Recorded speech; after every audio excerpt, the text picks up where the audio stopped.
ঢাকার ১৭ সংসদীয় আসনে দলের নেতাকর্মীদের সাথে মতবিনিময় করেছেন বিএনপির ভারপ্রাপ্ত চেয়ারম্যান তারেক রহমান। চেয়ারপারসনের গুলশান কার্যালয়ে মতবিনিময় সভায় ঢাকার ১৭ আসনে বিএনপি ও অঙ্গ সংগঠনের নেতারা অংশ নেন।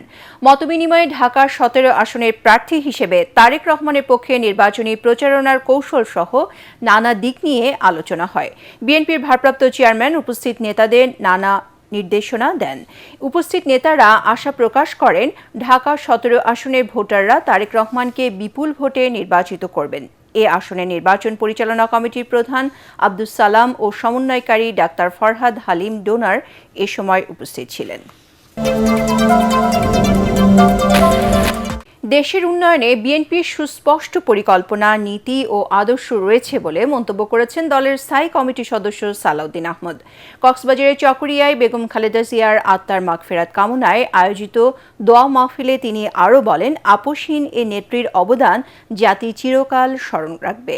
তারেক রহমানের নেতৃত্বে বাংলাদেশ এগিয়ে যাবে উল্লেখ করে সালাউদ্দিন আহমেদ বলেন, বিএনপি ক্ষমতায় গেলে ইমাম, মুয়াজ্জিম, খতিবদের জন্য ভাতা, কৃষকদের জন্য কৃষি কার্ড এবং স্বাস্থ্য কার্ড চালু করা হবে। তিনি অভিযোগ করেন, শেখ হাসিনার ভারতের সহায়তায় বাংলাদেশে এক ব্যক্তির শাসন কায়েম করেছিল।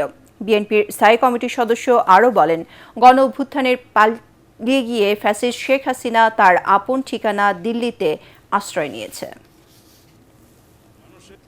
বাংলাদেশে গণতন্ত্রের জন্য রক্তদান করেছে, হাজারে হাজারে শহীদ হয়েছে, গণতন্ত্রকে পুনরুদ্ধার করেছে, ফেসিবাদের পতন হয়েছে, ফেসিস্ট শেখ হাসিনা তার আপন ঠিকানা দিল্লিতে অবস্থান নিয়েছে।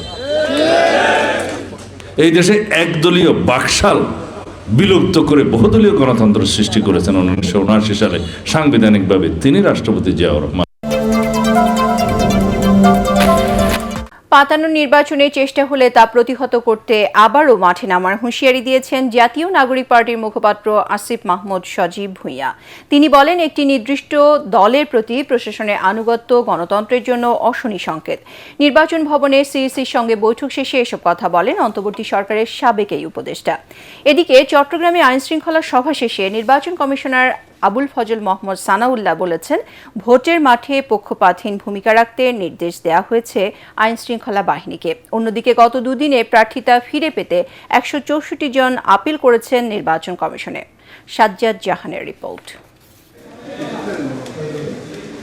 ত্রয়োদশ জাতীয় সংসদ নির্বাচনকে সামনে রেখে রাজধানীর আগারগাঁয়ে নির্বাচন ভবনে প্রধান নির্বাচন কমিশনারের সাথে বৈঠক করেন জাতীয় নাগরিক পার্টি এনসিপির নির্বাচন পরিচালনা কমিটির প্রধান আসিফ মাহমুদ সজীব ভুঁইয়া।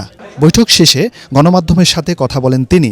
আপনারা তো কভার করেছেন, আমরা দেখলাম যে কমিশনের সমালোচনা করে এনসিপির এই নেতা বলেন, মনোনয়নপত্র যাচাই বাছাইয়ে নিরপেক্ষতা বজায় রাখা হয়নি, বরং বড় দলের পক্ষে সরাসরি কাজ করছেন রিটার্নিং কর্মকর্তারা।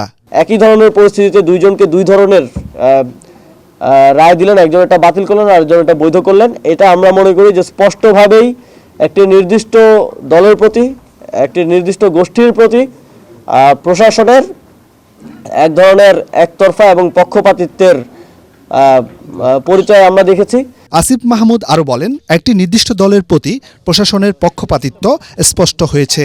পাতানো কোনো নির্বাচনের চেষ্টা হলে তা প্রতিহত করার হুঁশিয়ারি দেন তিনি। এটা সরকারের এবং নির্বাচন কমিশনের ব্যর্থতা যে এখন পর্যন্ত মানুষকে কনফিডেন্সটা তারা দিতে পারেননি যে নির্বাচন হবে কি হবে না, এটা নিয়ে মানুষের মধ্যে শঙ্কা আছে। যখন এই বিষয়গুলো নিয়ে শঙ্কা থাকে তখন মানুষ আসলে ভোটাধিকার প্রয়োগের ক্ষেত্রে আগ্রহ পান না। এদিকে চট্টগ্রামে আইনশৃঙ্খলা সভায় অংশ নেন নির্বাচন কমিশনার আবুল ফজল মোহাম্মদ সানাউল্লাহ।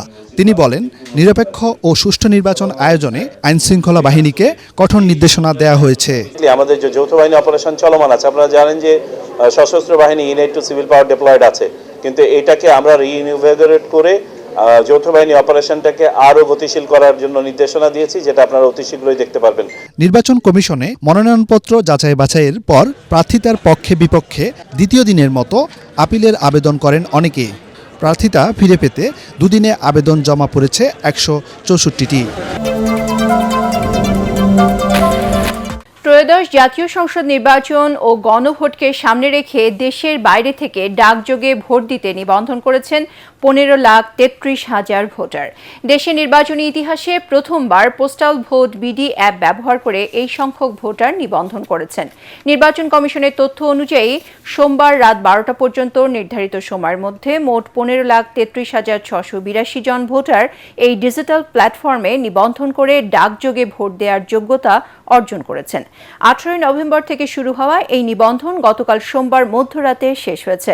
বিশ্বের 148টি দেশে অবস্থানরত প্রবাসী বাংলাদেশিরা এই অ্যাপসের মাধ্যমে নিবন্ধনের সুযোগ পান। মোট নিবন্ধনকারীর মধ্যে পুরুষ ভোটারের সংখ্যা 12,81,434 এবং নারী ভোটার 2,52,246 জন। নির্বাচন কমিশন এবং আইন শৃঙ্খলা রক্ষা বাহিনীকে সর্বোচ্চ নিরপেক্ষতা বজায় রেখে দায়িত্ব পালনের আহ্বান জানিয়েছেন ইসলামী আন্দোলন বাংলাদেশের যুগ্ম সচিব মাওলানা গাজী আতাউর রহমান। বিকেলে নির্বাচন কমিশনের প্রধান নির্বাচন কমিশনারের সঙ্গে বৈঠকে এ আহ্বান জানান তিনি। গাজী আতাউর রহমান বলেন, অবাধ, সুষ্ঠু ও নিরপেক্ষ নির্বাচন নিশ্চিত করতে প্রশাসনের নিরপেক্ষতা শতভাগ নিশ্চিত করা এবং আইন শৃঙ্খলা পরিস্থিতির দৃশ্যমান উন্নয়নে কঠোর পদক্ষেপ নেওয়ার জন্য নির্বাচন কমিশন ও সরকারের কাছে জোর দাবি জানানো হয়েছে। ছোটখাটো কিছু কারণে ইসলামী আন্দোলন দলের বেশ কিছু প্রার্থীর প্রার্থিতা বাতিল করা হয়েছে বলেও অভিযোগ করেন তিনি। জবাবদিহিতার বাইরে যদি কেউ না থাকে, মিডিয়া, এনজিও সকলেই যদি আমরা জবাবদিহিতার মধ্যে না থাকি, তাহলে তো একটা আসলে এখানে একটা ফ্রি ফেয়ার ক্রেডিবল নির্বাচন হবে না।